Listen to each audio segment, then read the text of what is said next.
Merci beaucoup Jean-Martin pour cet accueil. Donc, j'ignorais que nous étions les premiers à inaugurer ce magnifique bâtiment. Merci beaucoup de nous y accueillir pour cette dernière après-midi des nourritures élémentaires. Alors, nous allons écouter cet après-midi... Ah pardon, je pensais que c'était... Nous allons écouter cet après-midi Nicolas Lecadet. Nicolas Lecadet est maître de conférence à l'université Paris-Créteil. Il a publié de différents ouvrages, dont le dernier porte sur Rabelais et la farce, enfin Rabelais et le théâtre, donc Rabelais et la farce aussi. Mais il a travaillé auparavant sur l'humanisme évangélique, Marguerite de Navarre, Bonaventure Desperriers, tous ces gens que nous aimons bien aussi, qui sont moins peut-être farceurs que Rabelais. Voilà. Et donc nous allons l'écouter parler aujourd'hui de différents aspects de la farce, et notamment des aspects peut-être moins attendus de la farce que ceux auxquels on pense d'ordinaire. Mais je lui laisse je le laisse, voilà, c'est la fin du festival, je fatigue, pardon. Je lui laisse le dire mieux que moi. Merci beaucoup. Merci beaucoup Stéphane. Alors pour que vous ne soyez pas déçus, il n'y aura pas de roulé de barrique avec moi comme hier soir. Il n'y aura pas de tarte, pas de crème. Ça sera un exposé d'une demi-heure, donc vous êtes coincés avec moi pendant une demi-heure. Et les organisateurs, sachant cela, ont prévu une séance de méditation après ma communication. Voilà, donc vous êtes tous préparés. Alors donc je vais un peu vous parler de la farce chez Rabelais, mais plus généralement du théâtre chez Rabelais dans mon introduction qui sera un peu longue. Et après, plus précisément, je vous parlerai de 3 passages tirés du quart-livre pour qu'il y ait des exemples un peu concrets. Voilà, vous m'entendez bien? C'est parfait? Ok. J'avais pas prévu, j'ai dit au caméraman que je serais assis, mais ensuite, si vous voulez, je peux. Mais c'est bon, je peux me lever par rapport au caméraman. Alors, si vous préférez, d'accord. Alors, pour commencer, quelques indications sur la naissance de Rabelais et sur sa date de mort. Si je vous le dis, c'est pour que vous sachiez à peu près quel était le théâtre de son vivant. Qu'est-ce qui se passait en matière de théâtre de son vivant? Alors, la date de naissance de Rabelais, en réalité, on ne la connaît pas. À 20 ans près tout de même, on a tout de même des hypothèses. Donc je voulais juste vous rappeler tout cela. On a 2 indices quand même très importants qui nous permettent de savoir qu'il est né aux alentours de 1500. Le premier indice, c'est le premier témoignage que l'on ait de Rabelais, c'est une lettre que Rabelais a écrite à Guillaume Budet, le grand helléniste français que vous voyez en reproduction ici. Et dans cette lettre, il dit... Que peut attendre pour lui-même un homme jeune? Donc homme jeune, c'est la traduction d'adolescens. Alors le problème, c'est que c'est un terme qu'on ne sait pas parfaitement traduire, mais ça veut dire jeune homme. Donc concrètement, en 1521, on sait que Rabelais est un jeune homme. Donc on a des doutes sur sa naissance en 1583, par exemple, ça paraîtrait invraisemblable. On a un autre indice. Cette fois, c'est un ouvrage d'André Tiraco qui parle de Rabelais. Et je vous lis directement la traduction, donc ça date de 1524. Rabelais est un homme d'une habileté consommée en latin et en grec et dans toutes les sciences, au-delà de ce que l'on attendrait de son âge. Donc vous voyez, en 1521 et en 1524, Rabelais est un jeune homme. Donc on peut situer sa naissance aux alentours de 1500. Pour sa date de mort, là tout le monde est d'accord, c'est 1553, à Paris ou à Meudon. Donc là, il n'y a pas de débat, donc vous voyez, on peut situer ces dates entre 1500 et 1553. Conséquence de cette petite introduction, Rabelais n'a pas assisté à quelque chose qui va naître juste après lui, à savoir la tragédie et la comédie en langue française. Pour vous donner juste quelques repères, notre première tragédie écrite, tragédie à l'antique écrite en langue française date de 1553, donc la date de la mort de Rabelais. C'est la Cléopâtre captive d'Étienne Jodelle. Donc vous voyez que Rabelais n'a pas connu cette effervescence théâtrale-là. Une autre date importante, c'est l'Eugène du même Étienne Jodelle. Là, c'est une comédie. Notre première comédie, pareil, à l'antique, écrite en langue française. En revanche, voilà ce que Rabelais a connu. Rabelais est tout de même contemporain, je vous ai mis, de la redécouverte et de la publication des textes des grands dramaturges antiques. Il y a une magnifique effervescence à cette époque, puisqu'on va traduire les grands dramaturges grecs soit en langue latine, soit directement aussi, soit en français. On va traduire aussi les latins en français. Donc tous les textes de l'Antiquité, de tous ces auteurs que je vous ai écrits, là, Terence, Plaute, Sénèque, Aristophane, Échille, Sophocle, Euripide, sont traduits à cette époque et Rabelais connaissait ça très bien. On le voit notamment à partir du tiers-livre et du quart-livre, où cette influence se fait réellement sentir. Et surtout, j'en viens au sujet d'aujourd'hui, Rabelais a très bien connu le théâtre français qui fleurit dans les années 1450-1550. On dit que c'est un siècle. Ce n'est pas le 15e siècle, ce n'est pas le 16e siècle, ce sont ces années-là pendant lesquelles il y a une magnifique effervescence. Alors voilà quel était le théâtre que Rabelais a connu. Il a très bien connu le théâtre des mystères. Les mystères, ce sont de formidables spectacles qui peuvent durer plusieurs jours, le record étant quand même 40 jours, avec beaucoup de comédiens, le record étant 500 comédiens. Et donc ce sont des formidables spectacles qui mettent en scène notamment la vie du Christ depuis la Nativité jusqu'à l'Ascension. Et ça peut mettre aussi en scène la vie un passage de l'Ancien Testament ou des vies de saints. Voilà pour les mystères, que Rabelais a très bien connus, mais ce n'est pas le sujet. Peut-être que ça sera le sujet d'un autre festival. Mais pour l'instant, je n'en parlerai pas. Rabelais a très bien connu aussi l'univers des farces. Ça, j'en reparlerai beaucoup, évidemment. Les sottis, les monologues dramatiques, les sermons joyeux. Je ne vous parle pas de tout cela, mais en réalité, le théâtre chez Rabelais, c'est tout cela. Il a subi des multiples influences. Il va combiner toutes ces influences des années 1450-1550 avec les influences de l'Antiquité pour faire un nouveau mélange, et tout ça dans un texte narratif. Alors, les sources farcesques chez Rabelais. Alors, si je m'en tiens aux seules références farcesques, donc je ne vais pas parler des sermons joyeux, je ne parle pas des mystères, je ne parle pas des monologues dramatiques, je m'en tiens aux seules farces. Et vous allez voir qu'en s'en tenant aux seules farces, on a déjà un nombre de sources assez incroyables dans l'œuvre de Rabelais. Alors, je vous ai donné quelques exemples, mais ce n'est pas exhaustif, et bien évidemment. Il y a bien évidemment la farce de Maître Patelin, qui est notre farce la plus célèbre, qui date du XVe siècle. Et c'est d'ailleurs à cause de cette farce que l'on a souvent cette idée que la farce, c'est du Moyen-Âge, c'est du XVe siècle, alors qu'en réalité, on a conservé une dizaine de farces du XVe siècle, et tout le reste appartient à 4 grands recueils qui sont publiés au XVIe siècle. Donc la farce, à la limite, serait plus du XVIe siècle que du XVe siècle, mais pas la farce de Maître Patelin, qui est la farce la plus célèbre. Donc farce qu'on a un peu décrite ce matin, ça raconte alors c'est en plusieurs étapes, hein, donc je ne raconte pas tout, mais c'est l'histoire de Patelin, qui est un avocat sans argent, sans scrupules aussi, qui va acheter des zones de draps à un marchand qui est cupide, mais il va réussir à obtenir ces draps à crédit, sauf qu'il ne le payera jamais. Voilà l'histoire de la farce de Maître Patelin. On a une trentaine de références à la farce de Maître Patelin chez Rabelais. Rabelais connaissait cette farce sur le bout des doigts. Il la cite sans arrêt. Alors il y a d'autres farces. La farce du pot au lait. Alors c'est une farce qui a fait couler beaucoup d'encre, puisqu'on l'a perdue, cette farce. Et donc Rabelais en parle, et on s'est longtemps demandé pourquoi Rabelais parlait de cette farce, dont absolument personne d'autre ne parle. Et en réalité, on a trouvé une autre référence à cette farce. On sait même quel était le comédien qui la jouait. C'était un fameux comédien qui s'appelait Songe-Creux. Donc c'est une farce qui a existé, qui a disparu, mais elle va avoir une grande postérité, il existe beaucoup de versions narratives, notamment la fable de La Fontaine qui s'appelle Perrette et le pot au lait. C'est une version narrative de cette histoire qui a donc existé sous forme de farce. Sauf que là, le héros est un cordonnier dans cette farce-là. La morale comédie de la femme muette, c'est une farce très importante. Elle est citée dans le tiers-livre. Et il y a un des personnages qui dit que Rabelais lui-même aurait joué en tant que comédien à cette farce qui a été interprétée à Montpellier. Parce que dans la riche vie de Rabelais, il y a eu un passage où il était à Montpellier. En tant qu'étudiant en médecine, il aurait joué cette farce. C'était des spectacles d'étudiants, c'était assez fréquent à cette époque-là. Donc c'est une femme qui est muette. Il va y avoir un médecin et un chirurgien qui vont la soigner, qui vont faire en sorte qu'elle parle, mais le mari ne va pas du tout être satisfait de cette situation, et donc ne pouvant plus demander au médecin de la faire taire, il va devenir sourd par l'art du médecin. Voilà. Bon. Vous avez aussi la farce de l'abbesse et ses sœurs. Là, vous avez une sœur qui est convoquée par son abbesse parce qu'elle est enceinte, ce qui ne se fait pas beaucoup dans les couvents à cette époque.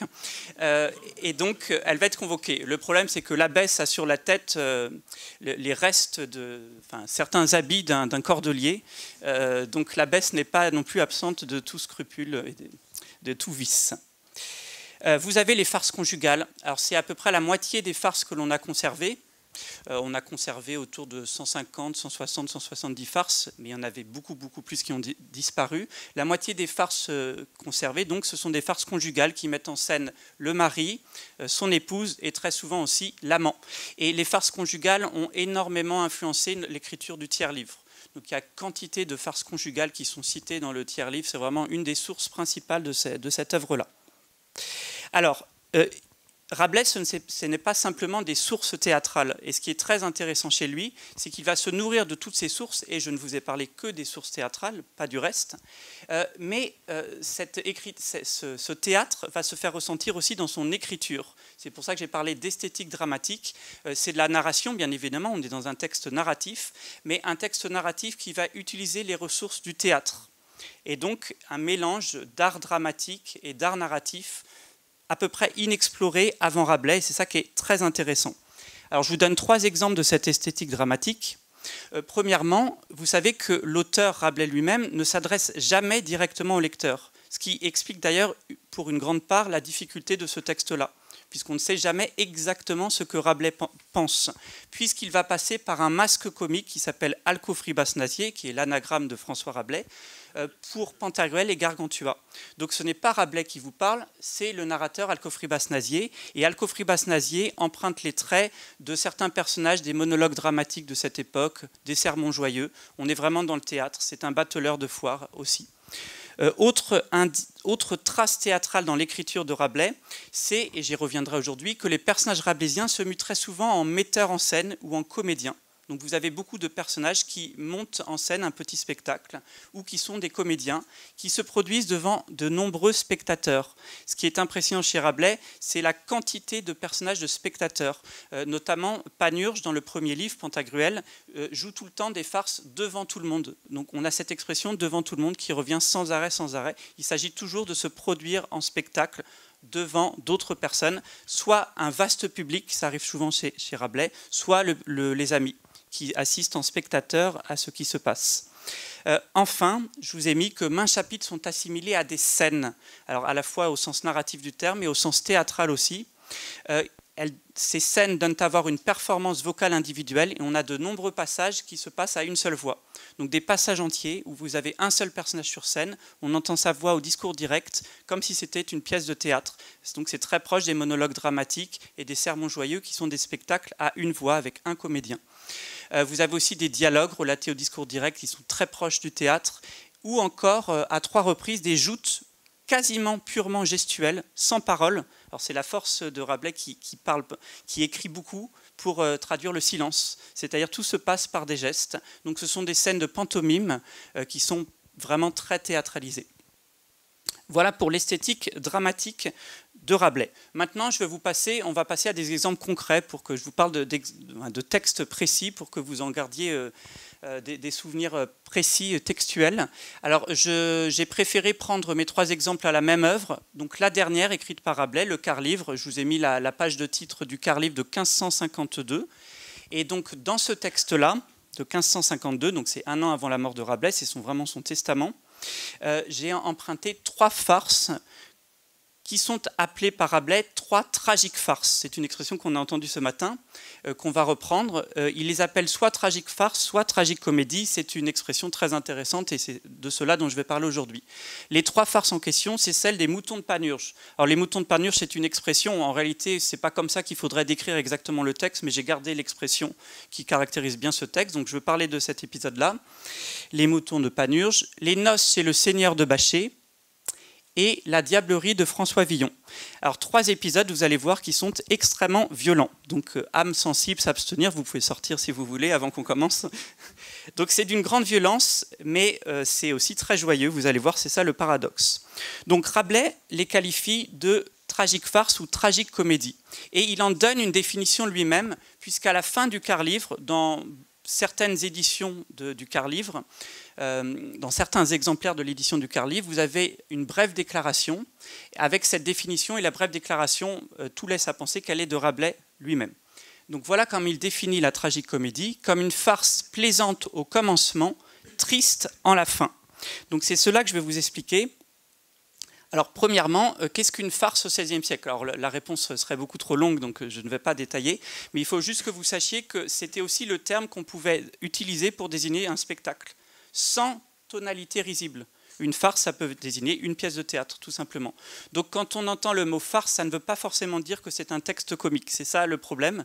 Parfois, ça désigne un texte comique, parfois non. Cela dit, dans les 3 passages que je vais vous donner, ce sont des passages très clairement comiques, où le rire est même, le mot rire est prononcé dans ces textes-là. Donc, ce sont des textes quand même farcesques dans le sens auquel on pense. Tragique, alors là c'est un mot qui paraît évident mais qui ne l'est pas du tout, puisque je vous ai dit la naissance de la tragédie, de la comédie à l'antique, c'est la seconde moitié du XVIe siècle, donc Rabelais ne connaissait pas encore. Par contre, il connaît bien les textes des grands dramaturges antiques, comme je vous l'ai dit tout à l'heure. Alors tragique, on a les premières définitions en français de ce mot à cette époque.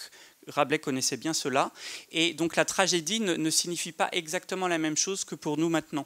Par exemple, pour nous, on a l'idée que la tragédie, c'est lié à la fatalité qui s'acharne sur un innocent, mais ce n'est pas comme ça qu'un homme ou une femme du XVIe siècle aurait défini le genre. Cette idée de fatalité n'est pas consubstantielle au genre, alors qu'on a parfois cette idée aujourd'hui. Au XVIe siècle, il définissait plutôt la tragédie comme quelque chose qui insiste sur le dénouement malheureux, donc sur le pathos. C'est cela qui définit vraiment la tragédie.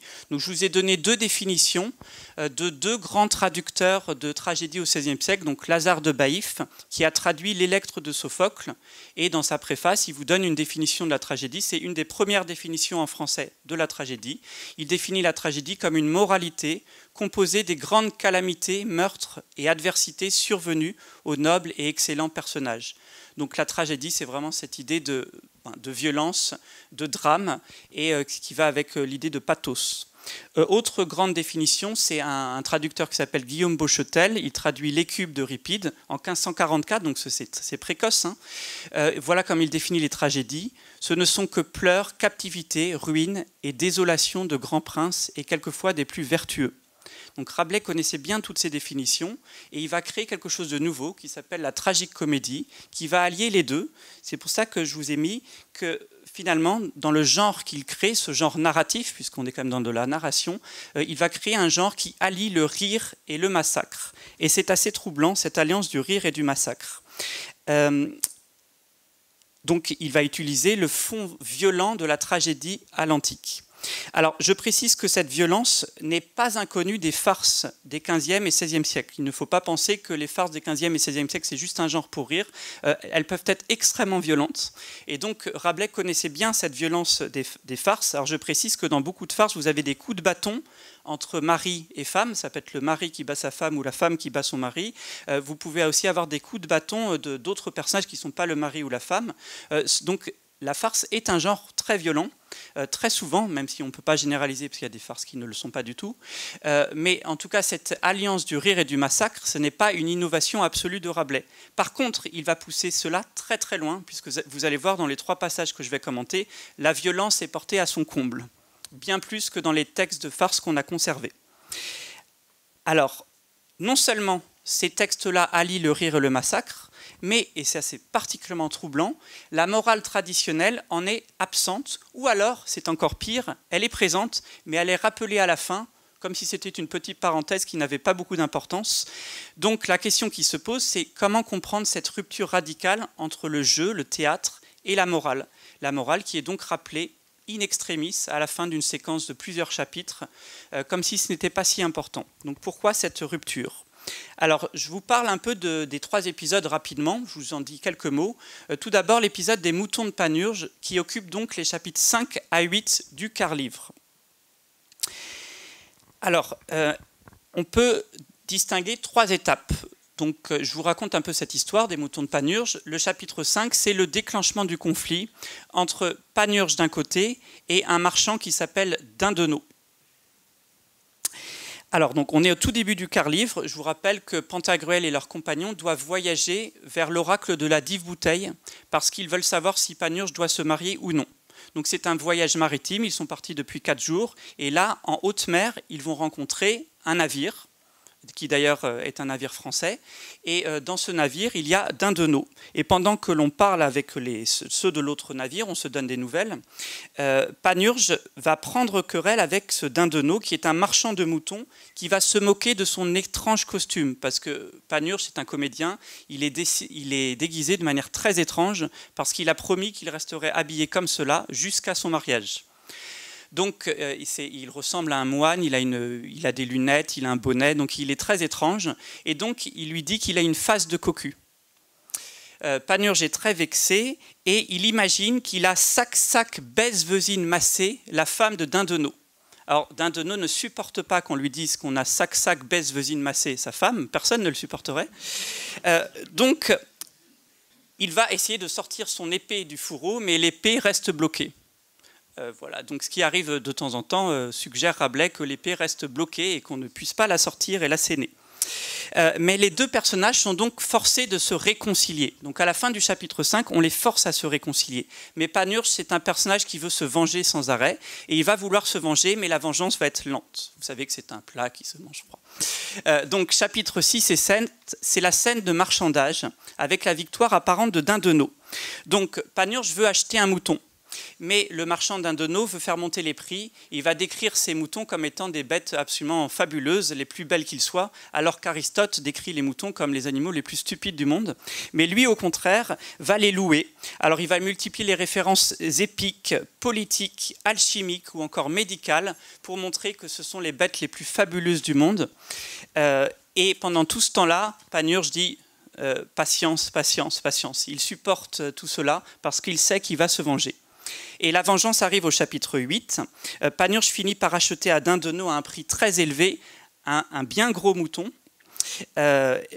qu'il va immédiatement jeter en pleine mer.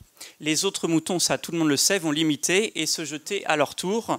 Les moutonniers vont s'accrocher aux moutons et tomber dans la mer. Mais le résultat, que l'on oublie parfois, on parle des moutons de Panurge bien gentiment, c'est que tout le monde meurt. Tous les moutons meurent, tous les moutonniers meurent, Dindonneau meurt. Ça finit comme cela. Donc, en fait, Panurge pourrait être un meurtrier accusé de forfait et passer toute sa vie en prison. Mais ce n'est pas du tout comme ça, évidemment, qu'on ressent les choses à la lecture. La morale chrétienne est rappelée à la fin de l'épisode. Alors, c'est Frère Jean qui va rappeler la morale chrétienne. Frère Jean, ne l'oublions pas, c'est un moine. Il a toujours un bréviaire sur lui, il connaît bien la Bible, et il va citer cette phrase de la Bible, donc « Tu te damnes comme un vieux diable », donc il parle à Panurge, dit Frère Jean, il est écrit « À moi la vengeance », etc. Donc à moi, c'est à Dieu, c'est Dieu seul peut se venger, matière de bréviaire. Alors c'est une citation en fait de l'épître de Paul aux Romains, qui elle-même cite le Deutéronome, avec cette idée que la vengeance n'appartient qu'à Dieu. Alors ce qui est très amusant, c'est que c'est Frère Jean qui rappelle la morale chrétienne à Panurge, alors que Frère Jean, dans le quart-livre, passe son temps à vouloir se battre, et son rêve le plus profond, c'est de descendre sur chaque île pour tuer tous les ennemis. Et donc Panurge, à chaque fois, lui dit non, non, non, parce qu'il a peur. Donc vous voyez que c'est très amusant que ce soit lui qui soit porteur de cette sagesse chrétienne. Donc elle est rappelée à la fin de l'épisode. C'est une manière pour Rabelais de nous dire « Je n'ai pas oublié la morale chrétienne en racontant cette histoire-là ». Mais elle est rappelée in extremis. On essaiera de comprendre pourquoi à la fin. Deuxième épisode que je commenterai, en fait je vais essayer de les analyser globalement, ce sont les noces chez le seigneur de Bachet. Donc c'est un épisode où on boit beaucoup de vin de Chinon. Mais alors ça a des conséquences catastrophiques, c'est pour ça que là je vais faire attention, je boirai après. Alors, c'est la seconde des tragiques farces du quart-livre et elle occupe les chapitres 12 à 15. Alors, le lieu de l'action... on est au château de Bachet. Alors j'imagine que vous devez bien connaître ici. C'est donc dans la région de Chinon. Alors je vous rappelle que Chinon, c'est une ville insigne, ville noble, ville antique et même la première du monde. Il fallait que je le place et donc c'était à ce moment-là. Donc c'est une citation du prologue. On a une autre citation sur Chinon dans le 5e livre, mais bon, une seule, ça suffit. Pour les opposants. Alors ici, l'ennemi, ce sont les chicanous. Les chicanous, ce sont les huissiers de justice. Et les huissiers de justice n'arrêtent pas d'embêter Bachet parce que c'est le prieur de Saint-Louan qui va les envoyer chez le seigneur de Bachet pour les assigner en justice. Et le prieur de Saint-Louan, c'est un personnage qu'on ne verra jamais, mais qui est décrit comme totalement pervers et qui instrumentalise la justice pour punir des gentilshommes parfaitement corrects comme le seigneur de Bachet. Alors, comment va-t-on faire pour renvoyer ces huissiers de justice sans conséquence? Eh bien, la coutume à cette époque, alors ce sont des coutumes étranges, hein, mais la coutume veut que lors des mariages, on se donne des petits coups pour rire. Donc je n'ai jamais réussi à bien visualiser ce que ça pouvait vouloir dire, mais j'imagine qu'on se donne des petits coups pour rire pendant le mariage. Et donc on va profiter de cette idée pour créer de fausses noces. Donc le seigneur de Bachet va demander à deux personnages, son boulanger Loire et son épouse, donc ils sont déjà mariés, mais on va faire semblant qu'ils ne sont pas mariés, et ils vont se marier à chaque fois qu'un chicanou arrive chez eux. Comme ça, le chicanou va être invité à la noce, et on va pouvoir frapper le chicanou en mettant discrètement des gantelets de fer pour lui asséner les coups les plus puissants du monde. Alors, puisque ça va être une magnifique fête théâtrale, il faut d'autres personnages. Le boulanger Loire et son épouse ne suffisent pas, donc on va convoquer Oudard. Oudard, c'est le curé de la paroisse, il va marier les deux jeunes époux. Et Oudard fait aussi office de sommelier. Et il n'arrête pas d'abreuver toute la cérémonie de bon vin de Chinon. Et c'est vraiment du Chinon, hein, je précise, c'est dans le texte. Hein, c'est pas, je veux dire, si je parlais dans le Poitou, j'aurais aussi dit que c'était du vin de Chinon. Voilà. Il y a Trudon qui est le tambourineur. Alors il va tambouriner pendant qu'on frappe. Donc il donne un peu le ton de cette action. Et il y a la femme de Bachet, il y a les demoiselles, il y a le maître d'hôtel, il y a les écuyers. Donc c'est une fabuleuse fête, il faut qu'il y ait beaucoup de personnages pour cette joyeuse fête. Alors cette fête va se dérouler donc en 3 fois. Donc c'est du comique de répétition, puisqu'il y a 3 huissiers de justice qui vont venir à tour de rôle. Donc dans le chapitre 12, on a une première cérémonie avec un vieux chicanou gros et rouge. Alors vous imaginez bien que pour le chapitre 14, il y aura un chicanou, forcément, qui sera jeune, grand et maigre. Et il y aura une 3e fois, la pire de toutes, c'est le chapitre 14 et 15, c'est un nouveau chicanou qui arrive avec 2 témoins, donc ils sont 3. Et donc ils vont être absolument massacrés, il n'en restera plus grand-chose à la fin de l'épisode. Donc ce qui est très amusant, c'est que les chicanous vont ressortir de tout cet épisode blessés, ils ne peuvent plus marcher, ils ne peuvent plus parler, il y en a un qui a la mâchoire déboîtée, mais très heureux. Ils vont trouver que le seigneur de Bachet est un personnage formidable parce qu'il leur a fait boire du bon vin de Chinon, qu'il les a bien reçus. C'était une magnifique cérémonie, et certes ils sont un peu amochés, mais c'est peut-être parce qu'eux-mêmes ont donné des coups un peu trop forts, donc ils culpabilisent un peu aussi. Ça ne s'est pas passé idéalement, mais ils reviennent très contents. C'est ça aussi le comique de cet épisode. Ils sont proches de la mort. Le texte nous dit, on ne sait pas combien de temps ils vont vivre, pas longtemps, mais peu importe, ils sont joyeux, tout s'est bien passé. C'était très agréable. Alors, ce qui est intéressant, c'est que la scène va se répéter 3 fois, mais que Rabelais prend soin de varier à chaque fois le déroulement de l'histoire. Et donc, c'est à la 3e fois, les chicanous vont inventer une nouvelle idée. Pas les chicanous, donc le seigneur de Bachet et ses gens. Ils vont imaginer ils vont se plaindre que les chicanous frappent trop fort. Et donc ils vont se plaindre, ils vont dire qu'ils ne respectent pas du tout les anciennes coutumes du mariage. On ne frappe pas si fort, on frappe pour rire. Donc il leur explique qu'il faut y aller plus doucement, pendant qu'ils mettent leurs gantelets de fer, bien évidemment. Et donc tout cela va se traduire par des monstres verbaux. Donc je ne pourrais pas vous les lire parce que j'en suis incapable, il faudrait vraiment un comédien pour lire ces mots-là. C'est des mots extrêmement longs qui font 1 ligne ou 2 lignes. Pour traduire la violence des coups reçus, on invente des nouveaux mots. Alors je vous en ai cité quelques-uns, quand même les plus courts, parce que je pense que je peux réussir à les prononcer. La fausse mariée accuse le chicanou de lui avoir trépignement, ah oui je vous l'ai écrit je crois, pardon, de lui avoir trépignement, péniori, frisonou, fressuré les parties honteuses. Alors ne me demandez pas ce que sont les parties honteuses, je vous laisse réfléchir, mais on a aussi le maître d'hôtel qui se plaint d'avoir les bras engoulevesines massés. Moi j'ai pris les monstrueux, les moins monstrueux, parce que les autres sont très très longues, qui s'amusent à faire violence au langage, de même qu'on fait violence au corps dans ce passage-là. Alors, comme pour l'épisode des moutons, la morale chrétienne est rappelée à l'extrême fin, parce que c'est nécessaire de rappeler la morale tout de même. Ce récit, dit Pantagruel, semblerait joyeux s'il ne fallait à tout instant garder la crainte de Dieu devant les yeux. Donc, vous voyez, on rappelle bien la morale. 3e épisode dont je voulais vous parler, c'est la diablerie de François Villon. Alors, je précise qu'on est au chapitre 13, donc vous avez vu, c'est un récit inséré à l'intérieur de cette histoire du seigneur de Bachet. Donc c'est à l'intérieur de la farce tripartite, c'est entre la première et la deuxième cérémonie de mariage que Bachet lui-même va raconter une histoire. Il va raconter une histoire qui met en scène le fameux poète Villon. Alors, le lieu de l'action, je vous ai mis, c'est à Saint-Mexan en Poitou. Donc le Poitou, c'est l'autre grande région de Rabelais après la Touraine. Donc chronologiquement, dans sa vie, il était dans le Poitou quand il était moine, d'abord franciscain puis bénédictin. Et afin d'encourager ces gens à bien jouer leur rôle, le seigneur de Bachet va leur donner l'exemple de Villon, qui a lui-même été, d'après cette histoire, directeur d'une troupe théâtrale. Alors, c'est à l'occasion de la préparation d'un mystère de la Passion. Donc, on va raconter la vie du Christ. Et à cette occasion, Villon, qui est l'organisateur de ce mystère, va distribuer les relais de répétition. Donc, il distribue à chaque comédien son relais qu'il doit apprendre par cœur, donc le texte écrit de son rôle. Il fait répéter les joueurs pour qu'ils jouent bien. Il prépare le théâtre. Il avertit les autorités, puisque quand on organisait un mystère, il fallait prévenir les autorités. C'était un énorme événement, très compliqué à organiser, donc il y a assez peu de mystères qui peuvent être organisés. Il va choisir une date, alors juste avant les foires, parce que c'est un moment où beaucoup de monde peut venir, donc on va rentabiliser les prix du spectacle en faisant venir beaucoup de visiteurs. Mais il y a un problème, tout se passait très bien jusqu'à ce moment-là, c'est qu'on n'arrive pas à obtenir de costume pour le personnage qui est censé jouer le rôle de Dieu le Père. Donc c'est un paysan, ça arrivait souvent à cette époque, donc c'est le paysan qui doit jouer le rôle de Dieu le Père, mais on n'arrive pas à obtenir d'un certain frère Tapecou, sacristain des Cordeliers, une chape et une étole. Parce que Tapecou n'aime pas le théâtre, il n'aime pas le jeu, il n'aime pas le rire, il refuse de prêter des instruments sacrés pour une simple pièce de théâtre. Alors, la vengeance de Villon contre Tapecou sera terrible.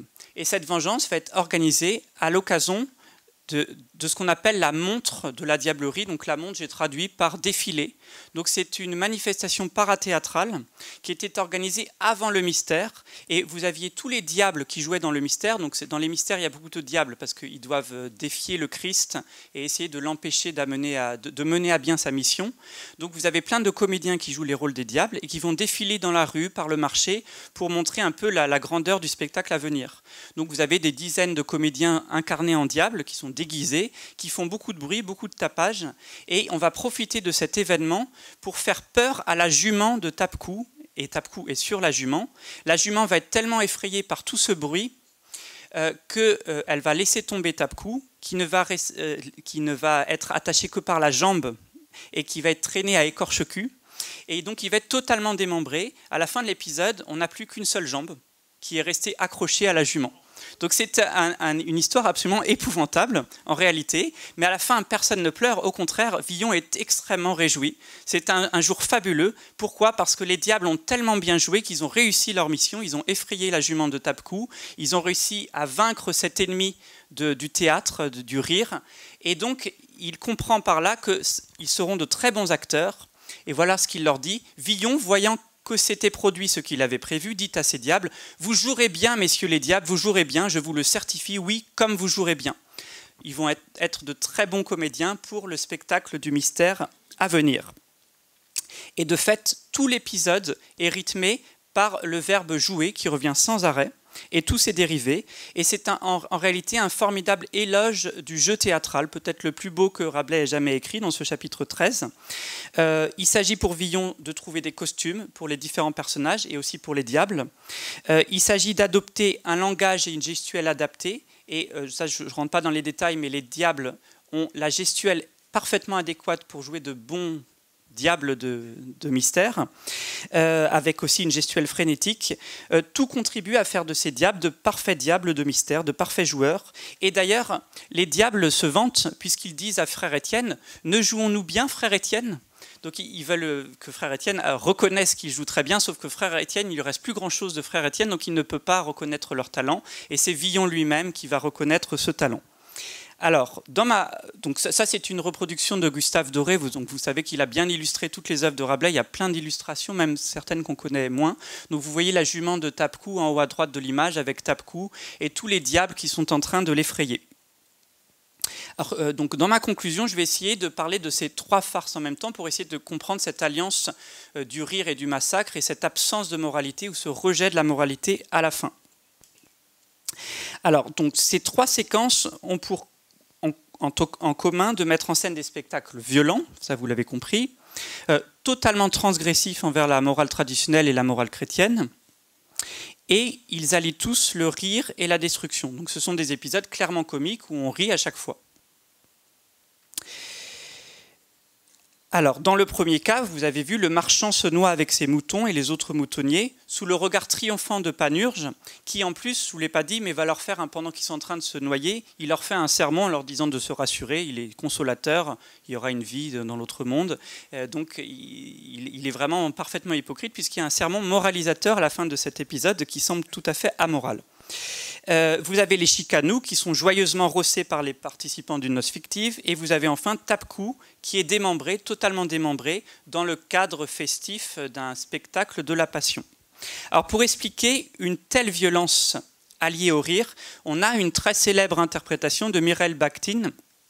Donc je vous rappelle un peu cette interprétation. C'est l'idée que tout provient de l'esprit de la fête et du carnaval.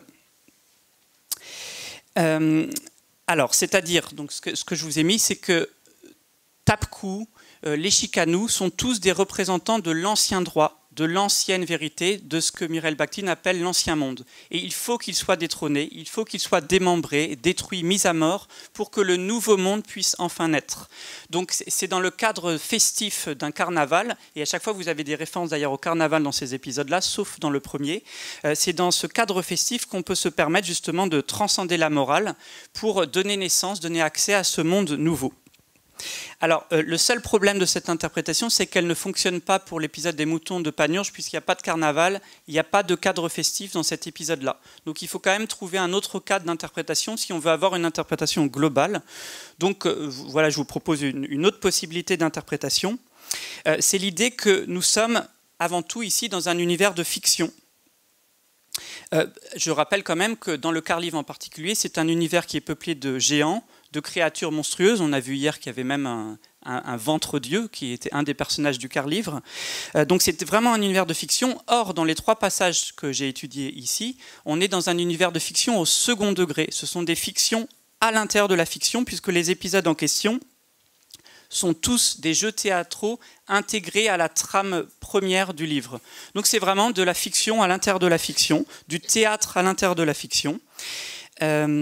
Et personne ne songerait à inculper Panurge ou Villon de meurtre, ou encore, notamment, personne ne songerait à accuser Bachet et tous ces hommes de lynchage aggravé sur des représentants de l'autorité judiciaire. Donc vous voyez bien que personne n'y songe en lisant ces passages-là.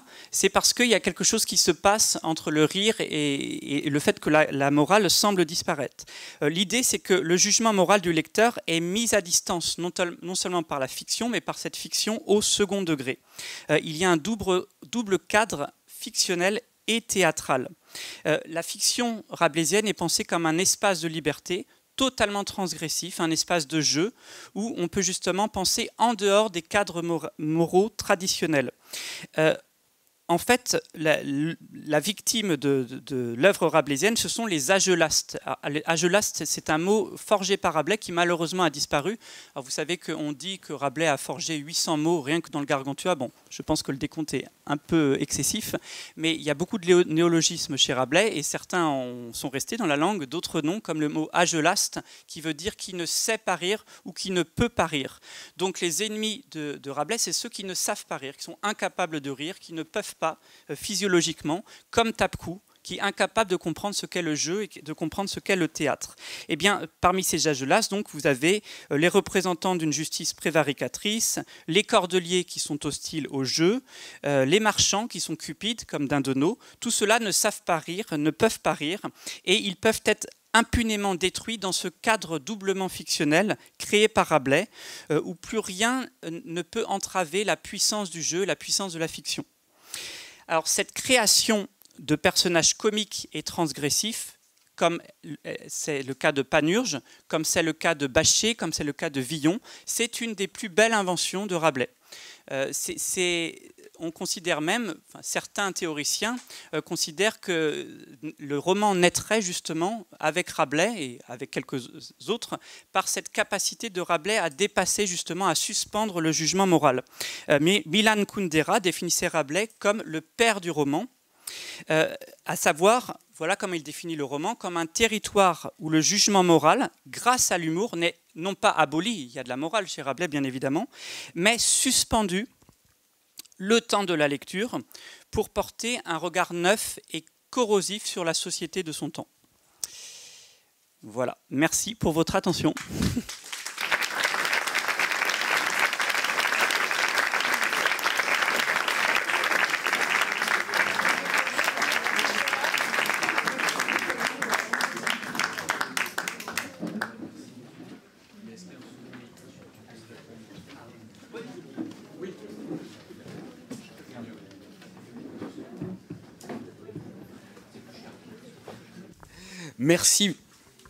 Merci beaucoup pour cette très belle conférence qui permet de ne pas en rester à des images un peu faciles de la farce et qui permet à tous, je crois, de comprendre que les enjeux de violence, de mise à mort sont au cœur du processus farcesque. Je ne doute pas qu'il y aura des questions et donc je cède la parole à l'Assemblée. Qui veut poser la première question? Oui, je vous passe le micro. Tenez, monsieur. Oui, bonjour. Merci pour cette très intéressante démonstration de la tragicomédie. Effectivement, très tragique, c'est ce que je découvre. Et du coup, j'avais l'impression qu'il y avait une dimension prémonitoire dedans, de ce qui allait se passer plus tard, au XVIe siècle, où est-ce qu'il y avait déjà des guerres de religion à l'époque de Rabelais, parce qu'on raconte des horreurs qui se sont passées dans nos contrées, justement. Est-ce que vous pensez qu'il y a un lien?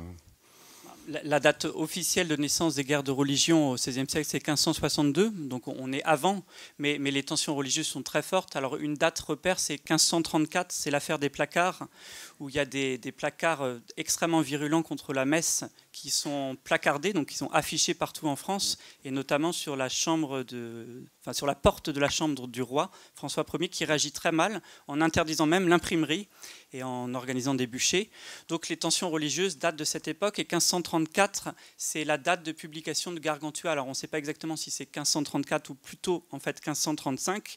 Donc déjà ces tensions religieuses se ressentent dès l'écriture du Gargantua, et elles sont bien évidemment de plus en plus marquées, et le quart-livre c'est quand même proche de la mort de Rabelais et de la montée des tensions religieuses. Donc cette violence religieuse se lit tout particulièrement dans le quart-livre, qui est l'épisode qui contient, le livre qui contient l'épisode des Papymanes, qui est d'une violence extrême envers la religion catholique, alors que Rabelais était croyant, mais il était évangélique, il n'était ni protestant, ni catholique, il était dans une sorte d'entre-deux confessionnel, et donc ces tensions religieuses se voient tout particulièrement dans le quart-livre, oui. Merci. Une autre question? Non? Oui? Allez, Pascal. Merci Nicolas pour cette très intéressante intervention. Il n'y a pas de tarte, hein, j'espère. Non, rien du tout. Ni au figuré, ni au propre, donc, ça va. Donc tu parles de la suspension de la morale. Alors je ne sais pas si dans ton esprit ça fait référence à une suspension, disons, plus large et plus philosophique, à la suspension du jugement, c'est-à-dire on s'interdit de dire ce qu'on pense de ceci ou de cela, etc. Est-ce que tu vois Rabelais, disons, plus sceptique envers la morale ou plus cynique envers la morale? Est-ce qu'on sait par exemple si chez Rabelais il y a eu des lectures de cynique? Est-ce que le personnage de Diogène par exemple joue un rôle, etc. Parce que ça me semble trop brutal pour être simplement une suspension, d'autant plus qu'on fait un rappel de la moralité commune, traditionnelle, qui ressemble donc tout à fait à une ironie violente, quoi. Alors, ce qui est intéressant, c'est quand on s'intéresse au prologue de Rabelais. Donc, le prologue de Gargantua est écrit sous le patronage de Socrate. Le prologue du tiers-livre est écrit sous le patronage de Diogène. Le prologue du quart-livre est écrit sous le patronage d'Ésope. Donc vous avez à chaque fois des figures comme ça extrêmement transgressives. Donc les traces de cynisme sont présentes chez Rabelais. Alors il y a eu quelques études sur cette question. Le cynisme chez Rabelais, c'est une de ses sources philosophiques. Mais dans ce cas-là, il a aussi eu des influences stoïciennes, des influences religieuses, mais ça fait partie de ces influences, avec notamment l'idée qu'il s'agit de mordre. Donc l'idée de parésia est déjà présente dès l'écriture du Gargantua, avec les Parisiens qui sont comparés à la parésia. La parésia, c'est le libre parler, le fait de pouvoir parler librement, de mordre aussi. Et donc il y a cette idée qui est présente chez Rabelais. Alors ensuite, dans le rapport avec la suspension de la morale, il y a toute une réflexion chez Rabelais qui l'emprunte surtout à Lucien, donc écrivain grec du IIe siècle après Jésus-Christ. Il emprunte à Lucien cette idée de mise à distance de la fiction. Donc il faut suspendre aussi la croyance en la fiction. Donc il y a tout un jeu. Le narrateur, chez Rabelais, n'arrête pas de nous dire « Croyez à ce que je suis en train d'écrire, sinon vous allez tous brûler en enfer, sinon vous allez tous mourir, vous allez être pendus. » Donc vous avez ça dès la fin du prologue de Pantagruel, où en fait le narrateur nous menace si jamais nous avons l'impudence de ne pas croire ce qu'il nous dit. Donc ça a l'effet évidemment inverse. On comprend qu'en fait, il ne faut pas croire tout ce qui nous est dit. Et donc, une des inventions de Rabelais, c'est ce rôle tout à fait nouveau qu'il donne au lecteur, une liberté peut-être jamais entrevue avant dans la littérature, puisque le lecteur, justement, on lui demande de suspendre, on lui demande de faire attention à ne pas trop croire facilement en ce qui est dit, et donc à exercer son jugement critique, et pas forcément chercher un plus haut sens, parce que ça appauvrirait, ça assécherait la fiction, mais chercher tous les plus hauts sens, toutes les significations cachées. Et donc ce rôle qu'il donne au lecteur, ça va de pair aussi avec une sorte de suspension de la morale traditionnelle qui assécherait le texte, parce que ça donnerait au texte une seule signification, et ça enlèverait tout rôle au lecteur qui n'aurait finalement qu'à trouver le plus haut sens caché dans le texte, et après le texte serait totalement appauvri, totalement asséché. Donc je mettrai en rapport tout cela avec la réflexion chez Rabelais lucianesque sur la fiction, et avec cette volonté de créer un lecteur libre, et qui est comparé à un chien dans le prologue de Gargantua, un chien qui doit flairer l'os médulaire, le sentir, l'approcher, réfléchir. Nous sommes tous des chiens, des animaux savants. On doit pouvoir essayer de tirer la substantifique moelle de l'œuvre, mais cette substantifique moelle ne se résout pas à une seule signification. Voilà. Je m'arrête.